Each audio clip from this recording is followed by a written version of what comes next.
하나님 말씀을 같이 보도록 하겠습니다. 구약 성경 다니엘서 6장 10절 말씀입니다. 구약 성경 다니엘서 6장 10절 한 구절입니다. 제가 가진 성경은 1243페이지에 있습니다. 다니엘서 6장 10절 말씀 제가 봉독하도록 하겠습니다.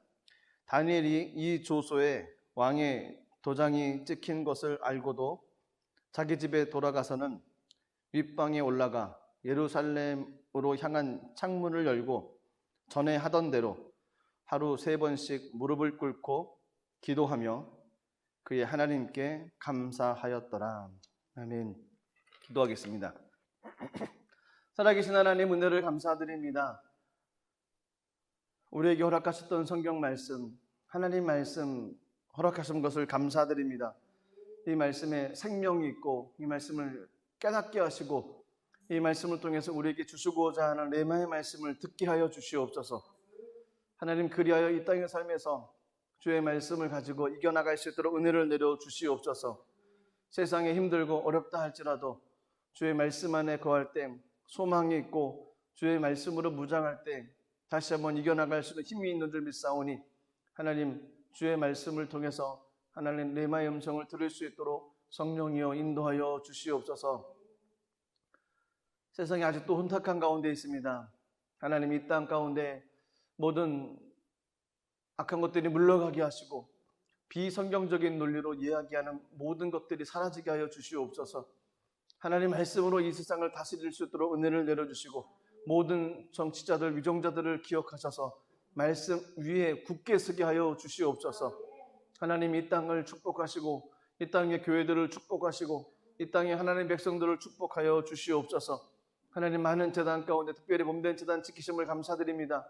이 가운데 성령 하나님 운행하여 주시고 이 가운데 성령 하나님 자정하여 주시옵소서. 그 은혜가 우리 믿음의 가정들 가운데 흘러넘치게 하시고 하나님 만나는 복된 가정 되어지게 하시고 생명이 넘치는 가정 되게 하여 주시옵소서.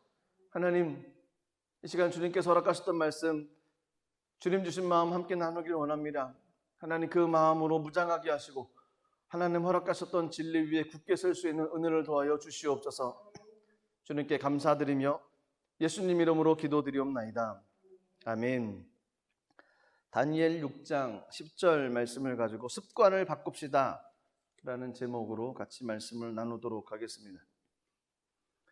다니엘이라고 하는 한 인물이 성경의 주인공입니다. 다니엘은 이스라엘이 남왕국 유다가 바벨론 느부갓네살의 침입을 받아서 멸망했을 때 바벨론으로 포로로 갔던 사람이죠.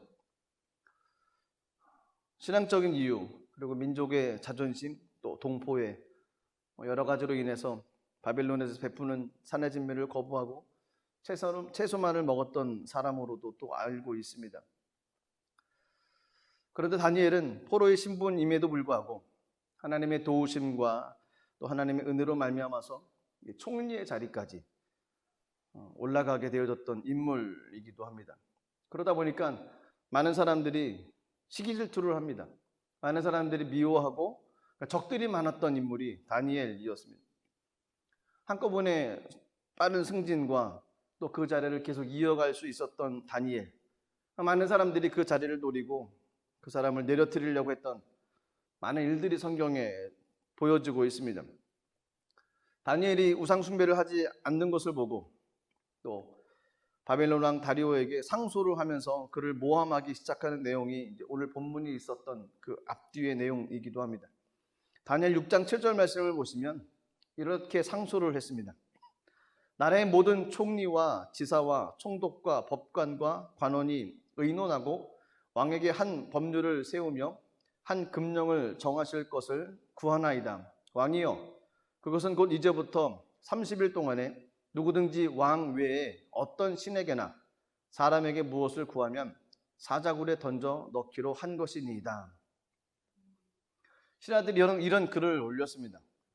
다리오 왕은 아무래도 생각해 보니까 자신에게 충성한다는 그런 내용에 대해서 그 법안을 막을 필요가 뭐가 있겠습니까?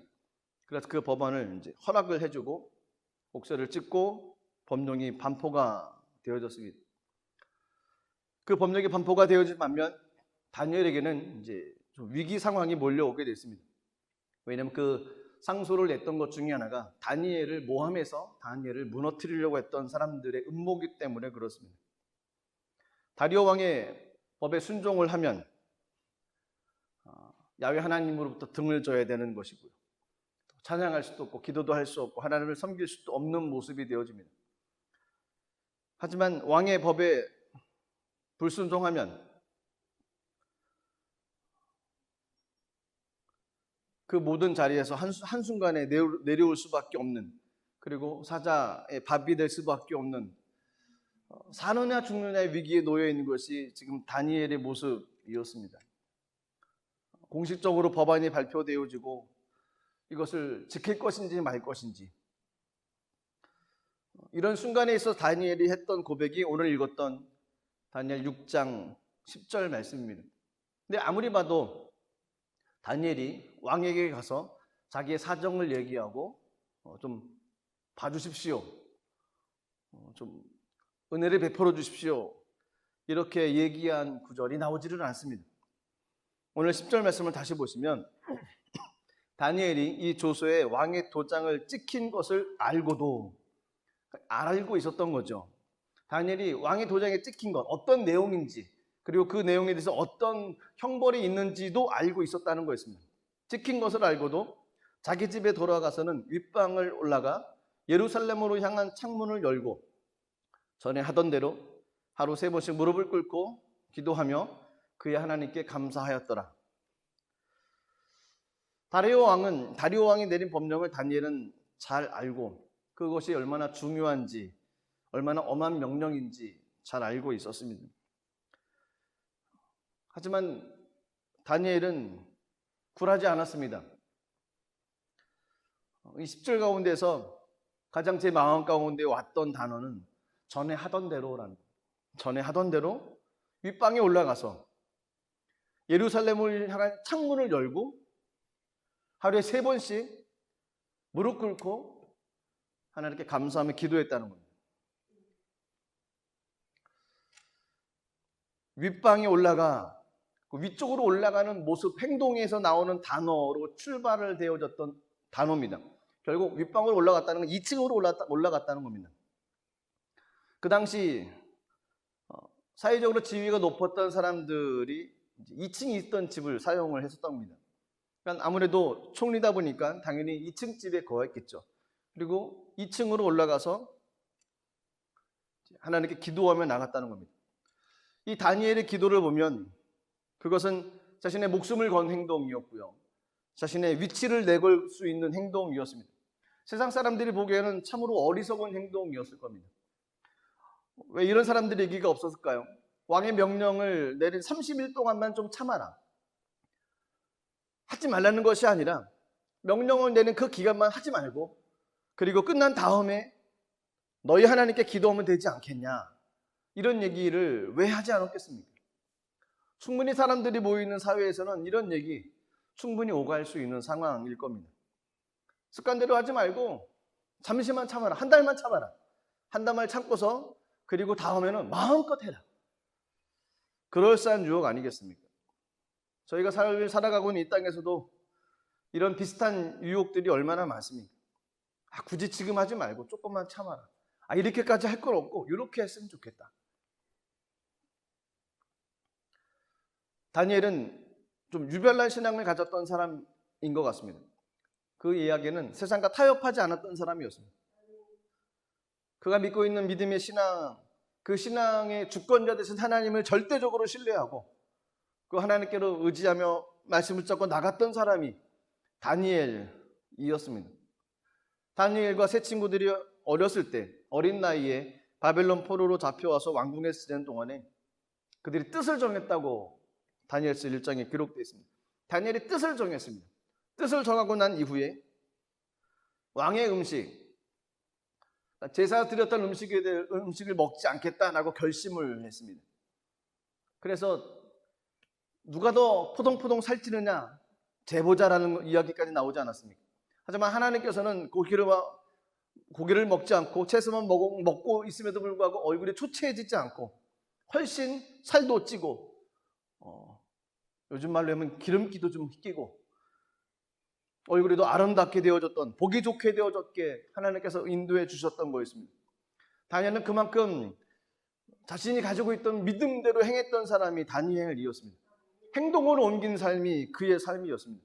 그의 삶의 기도, 다니엘 6장 10절에 있는 내용을 다니엘 기도를 6파트로 나누어 보면 이렇게 됩니다. 첫 번째 부분은 예루살렘을 향했던 겁니다. 두 번째 부분은 창문을 열었던 겁니다. 세 번째 부분은 전에 하던 대로, 네 번째는 하루 3번씩, 다섯 번째는 무릎을 꿇고, 여섯 번째는 하나님께 감사하며 기도했다는 겁니다.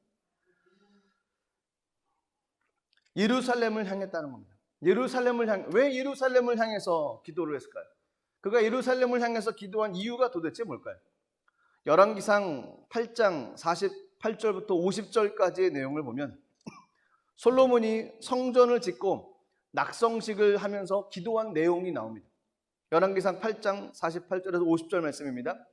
자기를 사로잡아 간 적국의 땅에서 온 마음과 온 뜻으로 주께 돌아와서 주께서 그들의 조상들에게 주신 땅, 곧 주께서 택하신 성읍과 내가 주의 이름을 위하여 건축한 성전 있는 쪽을 향하여 주께 기도하거든 주는 계신 곳 하늘에서 그들의 기도와 간구를 들으시고 그들의 일을 돌아보시오며 주께 범죄한 백성을 용서하시며 주께 범한 그 모든 허물을 사하시고 그들을 사로잡아 간 자 앞에서 그들로 불쌍히 여김을 얻게 하사 그 사람들로 그들을 불쌍히 여기게 하옵소서.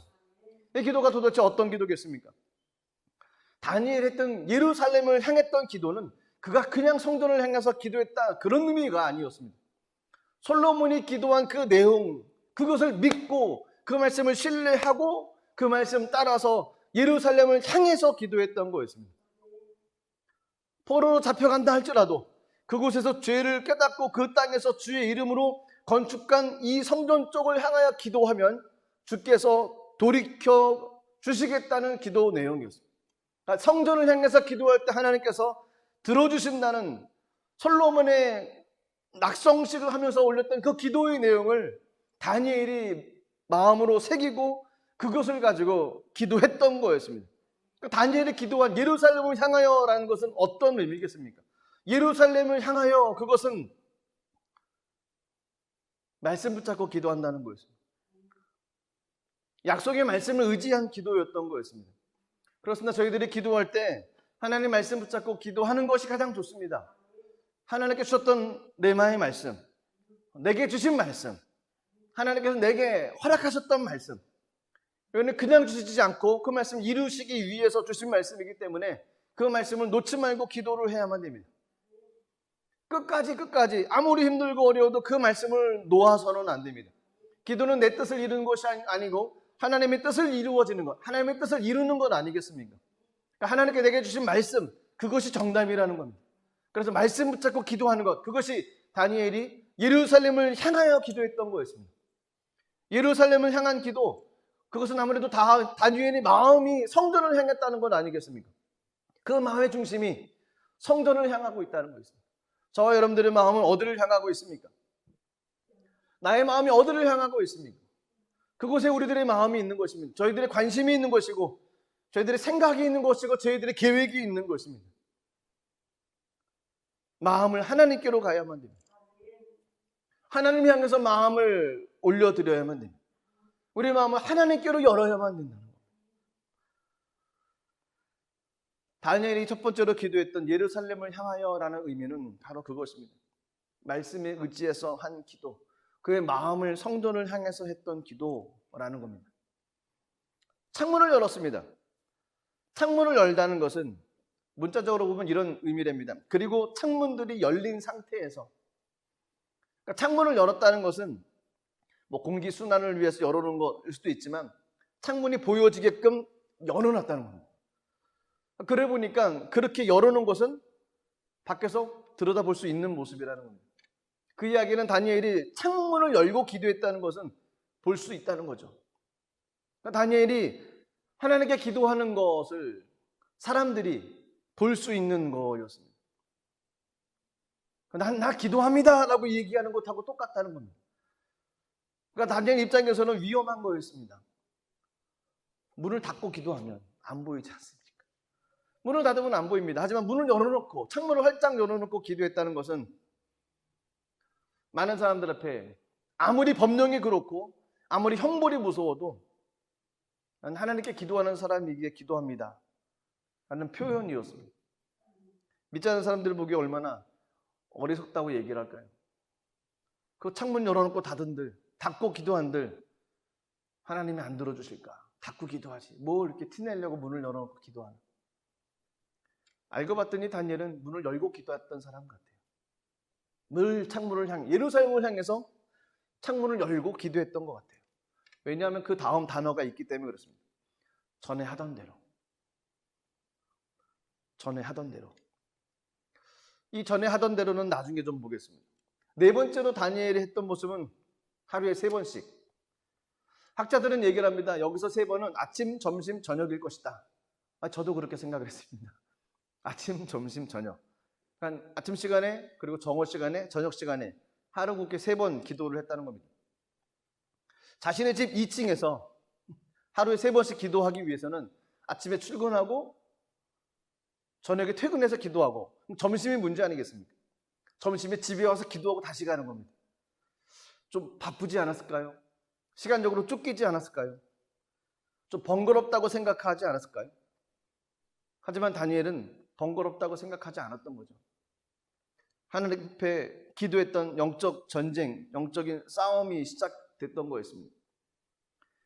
역대상 23장 30절에 보면 아침과 저녁마다 서서 야훼께 감사하고 찬송하며, 히브리인들은 자주 기도할 때 아침에 기도하고 저녁에 기도했다는 겁니다. 하루에 2번 정도 아침, 저녁 그렇게 기도를 했는데 다니엘은 아침, 점심, 저녁 하루에 3번씩 기도를 했다는 겁니다. 원문의 의미를 보면 여기에는 오직 다니엘이 아주 특별하게 하루에 3번 기도했다라는 뉘앙스가 그 원문에 숨겨져 있다는 겁니다. 그냥 3번 기도했던 것이 아니고 오직 다니엘만이 아주 특별한 어떤 이유 때문에, 특별한 어떤 결단 때문에, 특별한 어떤 다짐 때문에 3번씩 기도했다는 겁니다. 의미가 틀리지 않습니까? 예루살렘을 향하여 창문을 열고 하루 3번, 그것은 그냥 있는 3번이 아닌 아주 특별한 3번이었습니다. 3번 기도할 때 어떻게 기도했습니까? 5번째 기도했던 모습은 무릎을 꿇고 기도했다는 겁니다. 히브리 사람들은 하나님께서 기도할 때 서서 손을 들고 기도하는 모습이 일반적인 모습이라고 합니다. 그렇다고 해서 서서 손을 들고 기도하는 것만큼 그것만이 그들의 유일한 자세냐? 그렇지도 않습니다. 또 무릎을 꿇고 기도하는 모습도 있었습니다. 근데 무릎을 꿇었다는 것은 겸손한 거 아니겠습니까? 더 낮아진 건 아니겠습니까? 절박한 심령을 표현할 때 무릎 꿇고 기도하지 않습니까? 저들도 간절히 원하고 간절히 소망할 때 엎드려서 무릎 꿇고 심지어는 가슴을 치면서 아니면 땅을 치면서 하나님께 기도하며 나가는 모습 경험해 보시지 않았습니까? 무릎을 꿇고 기도했다는 겁니다. 하루에 3번씩 무릎 꿇고. 왕 이외에는 절을 해서는 안 되는 것이죠. 왕 이외에는. 이것을 어겼을 경우에는 이제 사자굴에 던져질 수밖에 없는 모습이었습니다. 오인될 수도 있는 부분이었습니다. 그런데 다니엘은 그럼에도 불구하고 그가 결정한 것, 그가 세운 것, 그가 다짐한 것에 대해서는 타협하지 않았습니다. 무릎 꿇고 간절히 기도했습니다. 다리오 왕에게 무릎 꿇는 것보다 하나님께 무릎 꿇는 것이 다니엘이 생각하기에는 사는 길이라고 생각했던 것입니다. 왕에게, 사람에게 무릎 꿇는 것은 한계가 있던 것이고 사람은 변질되기 때문에 그렇습니다. 하지만 하나님께 무릎 꿇고 나가면 하나님께서 응답해 주신다는 믿음이 그 마음 가운데 있었던 거였습니다. 왜 저희가 그런 경우 없습니까? 아무리 노력해봐도 되지 않는다. 모든 것을 다 해봤는데도 내 힘으로는 안 되는 그런 모습들을 경험해 보지 않았습니까? 아마 모든 일을 다 했는데도 어떤 답을 얻지 못하고 모든 수단과 모든 방법을 다 동원해도 풀리지 않고 힘들고 어려울 때 한 가지 더 조건이 있습니다. 그 조건이 뭐냐면 하나님께로 무릎 꿇는 일입니다. 하나님 앞에 무릎 꿇고 나가는 것입니다. 무릎 꿇고 주님 앞에 다가가는 것이었습니다. 다니엘이 하나님 앞에 무릎 꿇고 나갔던 것은 이제 마지막 순간 이것 이외에는 없다는 거였죠. 다니엘의 마지막 믿음의 고백이었습니다. 모든 것을 다 동원해도 안 되지만 하나님께 무릎 꿇는 것 이것밖에 없다고 그가 다짐해서 주님 앞에 무릎 꿇고 나갔던 거였습니다. 근데 그 결과가 어떻게 됐습니까? 다니엘이 사자굴 속에 던져졌습니다. 무릎 꿇고 기도했으면 던져지지 말았어야 되죠. 근데 던져졌습니다. 왕도 궁금했던 것 같습니다. 가서 찾아가서 보았습니다. 이렇게 물었죠. 살아계신 하나님의 종 다니엘아, 하나님께서 너를 구원하셨느냐? 이에 대해서 다니엘이 힘찬 목소리로 이렇게 대답을 했습니다. 다니엘 6장 21절 22절 말씀 보시면 다니엘이 왕에게 아뢰되 왕이여 원하건대 왕은 만수무강하옵소서. 나의 하나님이 이미 그의 천사를 보내어 사자들의 입을 봉하셨으므로 사자들이 나를 상해하지 못하였사오니 이는 나의 무죄함이 그 앞에 명백함이오며 또 왕이여 나는 왕에게도 해를 끼치지 아니하였나이다 하니라. 어찌 보면 사자굴 속에 던져진 것을 봐서 기도해도 무슨 이런 응답이 다 있나라고 생각할 수도 있습니다. 거기에서 포기하는 경우들이 저희들이 많습니다. 기도했는데 환경이 저희 뜻대로 되어지지 않습니다. 그럼 낙심함이 옵니다. 다니엘 같은 경우도 그런 모습이지 않습니까? 무릎 꿇고 기도했습니다. 예루살렘을 향하여 창문을 열고 무릎 꿇고 하루에 3번씩 기도했는데 결과는 사자굴 속에 던져졌습니다. 그런데 저희는 그게 끝인 줄 알고 생각을 했는데 하나님은 그게 끝이 아니었던 거였죠. 사자들의 입을 묶어버렸고 그곳에서 해함받지 않게 만드셨습니다. 다니엘 6장 23절에 보시면 왕이 심히 기뻐서 명하여 다니엘을 굴에서 올리라 하매 그들이 다니엘을 굴에서 올린즉 그의 몸이 조금도 상하지 아니하였으니 이는 그가 자기 하나님을 믿음이었더라. 이것이 결말이었습니다. 다니엘은 무릎 꿇고 하나님께 기도했습니다. 저희들의 인생의 삶 가운데 주님 앞에 무릎 꿇고 나가는 삶이 되길 간절히 소망합니다. 다니엘이 기도한 6번째 기도는 하나님께 감사했던 겁니다. 감사함으로 하나님께 기도했다는 겁니다. 어찌 보면 이 상황이 어떻게 감사할 수 있는 상황이겠습니까? 언뜻 보면 이런 상황 가운데서 다니엘이 감사했다. 이해할 수 없는 모습입니다. 지금 굉장히 위기의 상황입니다. 그리고 자칫 잘못하면 법을 어긴 것이 되어지고 자신의 자리, 국무총리의 자리까지 어려워지고 자신의 생명까지 위험을 당할 수 있는 상황인데 이것이 보면 위기고 그의 삶 가운데는 참 힘든 순간인데 다니엘은 하나님께 감사했다는 겁니다. 이 감사가 어떤 감사냐면 절대 감사입니다. 절대 감사. 다니엘이 드린 감사는 3가지 특징이 있습니다. 그 특징은 위기 속에 드린 감사였고요. 감사의 조건이 있어서가 아니라 무조건 드린 감사였고요. 죽을 줄 알고도 드린 감사였습니다. 저희들은 상대적 감사의 의미만 알고 있습니다. 거기에 익숙합니다. 상대적 감사. 어떤 감사 조건이 생길 때 감사하는 거죠. 자네들이 잘 됐어요. 그럼 감사합니다. 환경이 열렸습니다. 그럼 감사하는 겁니다. 그러나 상대적 감사만 감사로 알고 있습니다. 어떤 사람에 대해서, 어떤 환경에 대해서 내게 유리하고 내게 좋은 그런 인컴이 들어오면, 수입이 들어오거나 환경이 열려지면 감사하는 겁니다. 그런데 내 환경 가운데 다가오는 것이 좋지 못할 때는 그 감사가 갑자기 불평으로 바뀌고 원망으로 바뀔 때가 있습니다. 사람은 상대적 감사밖에 못합니다. 근데 성경의 인물들, 하나님께서 원하셨던 감사는 상대적 감사가 아니라 절대적 감사라는 겁니다. 무조건 감사라는 겁니다. 잘된 것은 잘되게 하셔서 감사하고 안 된 것은 잘되게 하실 거니까 감사하고 우리들이 입술을 주관해야만 됩니다. 그리고 감사를 선포해야만 됩니다. 감사를 드릴 때, 감사로 하나님께로 나갈 때 하나님이 영화롭게 할 수 있습니다. 입술에 감사가 선포되어질 때 놀랍게도 환경이 바뀌어 나갈 수가 있다는 것입니다. 감사를 선포했던 다니엘. 그것이 다니엘의 마지막 기도였습니다. 감사로 주님 앞에 올렸다는 겁니다. 그 다니엘의 기도 6개 중에서 3번째 기도가 안 했습니다. 그 기도는 전에 하던 대로 기도했다는 겁니다. 그러니까 이 6가지 중에서 그 5가지 예루살렘을 향해서 창문을 열고 하루 3번 무릎 꿇고 하나님께 절대 감사를 드렸던 다니엘의 기도는 늘 하던 거였습니다. 중요한 것은 전에 하던 대로라는 겁니다. 그 모든 5가지 습관들이 늘 그렇게 하던 모습대로 다니엘이 하고 있었던 거였습니다. 습관이 무섭습니다. 습관이 얼마나 무서운지 모릅니다. 저희가 평상시에 무엇을 하고 있느냐에 따라서 나중에 보면 거기에 종이 됩니다. 어떤 것을 자주 하고 있느냐, 무엇을 자주 접하고 있느냐에 따라서 저희들의 인생의 삶이 거기로 갑니다. 안 갑니다 해도 그걸로 갈 수밖에 없습니다. 왜냐하면 보고 들은 것이 그거기 때문에, 저희가 생각하는 것이 그거기 때문에 저희 습관대로 간다는 겁니다. 그래서 습관을 바꾸라는 겁니다. 수영 영웅 중에 펠프스라는 사람이 있었습니다. 제 기억으로는 올림픽에 가서 이 사람이 수영 선수인데 수영에서 혼자서 한 금메달을 8개인가 한번 딴 적이 있어요. 어느 나라는 하나도 못 땄는데 이 사람 혼자서 8개를 땄습니다. 굉장한 사람입니다. 수영 너무너무 잘해요. 이런 글이 있습니다. 펠퍼스는 아주 조그만 하나의 습관을 가지고 하루를 시작하고 마감한다는 겁니다. 잠자기 전에 혹은 잠자리에서 깰 때마다 비디오 테이프를 틀어놓는다는 겁니다. 근데 그 비디오 테이프는 저희가 알고 있는 비디오 테이프가 아니고 머릿속으로 이미지 트레이닝을 하는 겁니다.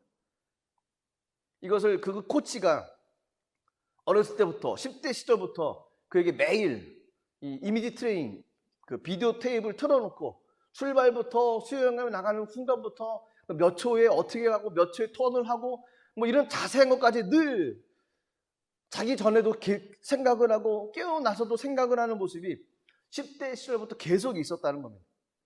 그러니까 나중에 성년이 되고 올림픽에 나갔을 때 코치가 했던 얘기가 이런 얘기입니다. 평소 비디오 테이프처럼 해라. 한 10여 년 동안 그것이 습관이 되어졌던 겁니다. 그가 수영하고 스타트할 때 어떻게 출발하고 총수력이 났을 때 몇 초에 뛰어내려야 되고 몇 미터를 자명으로 가야 되고 언제 나와서 어떤 모습으로 가야 될지 손 동작 하나하나 그가 생각했던 그대로 10년 동안 훈련했던 그 이미지 트레이닝 그대로 물속에서 아주 기가 막힌 방법으로 금메달을 땄던 거였습니다. 평상시 습관이 그렇게 만든다는 거예요. 다니엘은 기도 습관이 있었습니다. 예루살렘을 향하여 창문을 열고 하루 3번 무릎 꿇고 하던 대로 하나님께 감사하기로 했습니다. 잘 될 때도 하나님 높여줬을 때도 어려울 때도 심지어는 위기 상황 가운데서도 늘 하나님께 기도하며 나갔던 것이 다니엘입니다. 사람들은 얘기합니다. 습관을 바꾸려면 최소 21일 동안을 실천을 해야 된다고 합니다. 21일 동안 예를 들어서 운동을 하려고 결심을 해도 그 운동을 통해서 어떤 효과를 얻으려면 21일, 최소한 21일을 해야 된다는 겁니다. 그것이 운동하는 사람들에서 나온 통계인 것 같습니다. 예를 들어서 살을 빼려고 하면 21일 동안 운동을 해야 된다는 거죠. 21일 동안. 그럼 그것이 몸에 배어져서 비가 오나 눈이 오나 바람이 부나 비가 오면 실내에서 하고 비가 오면 야외에서 하고 21일 동안 꾸준히 하면 그 운동이 몸에 밴다는 겁니다. 육체 훈련은 약간의 유익이 있습니다. 경건의 훈련은 많은 유익이 있답니다. 경건의 삶을 21일 동안 한번 훈련해 보지 않겠습니까? 육신의 몸을 단련하기 위해서도 21일 동안 투자를 합니다. 영적인 세계를 위해서 21일 동안 노력해야 되지 않겠습니까? 예수님께서도 습관을 쫓아 삶을 사셨습니다. 아무리 힘들고 바쁘러도 많은 병자를 고치고 많은 기적을 행하시고 제자들을 택하시고 심지어 십자가 지시기 전까지도 습관을 쫓아서 기도하셨던 분이 예수님이셨습니다. 오늘 본문 다니엘 6장에 나오는 다니엘은 그의 나이가 62세 때 일입니다. 다니엘 5장 31절에 보면 메대 사람 다리오가 나라를 얻었는데 그때 다리오는 62세였더라. 그 나이 많은 노인이 됐을 때의 모습이었습니다. 소년이었을 때는 바벨론 포로로 끌려갔던 모습이었고요. 그때가 10대 시절이었고요. 하지만 그는 세월이 바뀌고 정권이 바뀌는 동안에도 어떤 세상의 가치관이 그의 삶 가운데 들어오지 못했습니다. 오히려 그 습관만이 견고해지기 시작을 했습니다. 20년, 30년, 40년, 50년 수많은 시간이 지나간들 그에게 더욱더 탄탄해졌던 것은 영적인 습관이었습니다. 그가 위치가 높아진다고 해서 세상의 권력을 누리고 그 환경이 좋아진다고 해서 그 자리를 이용해서 권력을 행사했던 그런 모습이 아니었습니다. 세월이 바뀌면 바뀔수록 그는 영적인 습관이 견고해졌습니다. 아무리 힘들고 어려운 환경이 와도 영적인 습관만큼은 절대 변하지 않았던 것이 다니엘이었습니다. 말씀을 읽다가 제 마음을 치고 갔던 단어가 그 단어였습니다. 전에 하던 대로. 곰곰이 생각을 해봤습니다. 나는 뭘 하고 있었던가? 내 습관은 뭐였던가?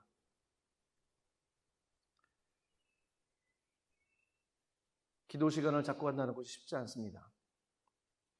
말씀을 읽고 말씀을 묵상하며 나간다는 것이 쉽지 않습니다. 세상이 너무 바빠요. 세상에 저들을 유혹하는 것들이 너무 많습니다.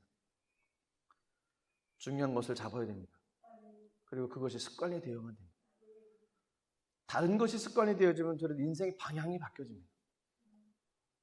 인생의 방향이 바뀌어져서 세상으로 갑니다. 나의 습관은 뭔지. 다니엘을 통해서 나의 다시 한번 영적 습관을 다시 한번 세우고 전에 하던 대로 그대로 아무리 힘들고 어려워도 또 좋고 감사한 일이 있어도 그 영적인 습관만큼은 변하지 않고 늘 그 모습 그대로 삶을 살아갈 수 있는 저와 여러분들이 되어야 될 줄 믿습니다. 그런 은혜가 넘치시기를 주님의 이름으로 축복합니다. 기도하겠습니다.